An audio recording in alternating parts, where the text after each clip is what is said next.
Geseënd is jy wat hier luister. Kolossense 1 vers 13 tot 14 sê vir ons so mooi: God het ons uit die mag van die duisternis gered en verplaas nie net ons van die koninkryk van sy liefde nie, maar deur sy geliefde seun is ons bevry. Die vergifnis van sonde het ons ontvang.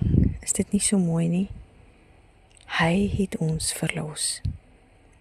Nie hy sal dalk of hy sal probeer of nog eendag nie. Hy het. Verlos beteken uitgekoop, losgemaak, teruggebring. In oud tye, in die vroeër tye, of hoe jy ook al dit wil noem, is 'n slaaf losgekoop met 'n prys. Iemand moes betaal.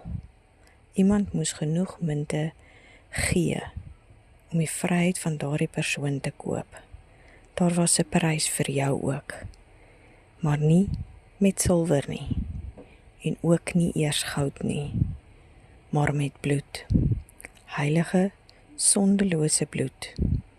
Jesus het nie onderhandel nie, hy het nie afgewaterde besluite geneem nie, hy het volkome betaal. Aan die kruis het hy jou naam alreeds geken, jou verlede geken, jou foute geken, en steeds het hy betaal. Hy het ons oorgebring, nie net losgemaak nie, nee, totaal en al oorgebring, uit die duisternis na die lig, uit die skuld na vergifnis, uit gebondenheid na vryheid.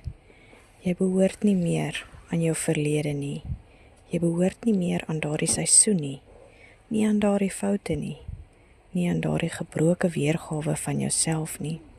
Jy behoort aan hom. Jy is nie meer eiendom van skaamte nie meer eiendom van sonde nie, maar ook nie meer eiendom onder die heerskappy van die donker nie. Jy is gekoop, en dit was Jesus wat jou gekoop het, en daarom bly jy syne. Die vyand kan jou nie terug eis nie, die verlede kan jou nie terugroep nie, die skuld kan jou nie terugvat nie. Die wêreld gaan wel dit probeer, maar die prys is reeds betaal, volledig, volkome, finaal. Jy behoort aan hom. Shalom.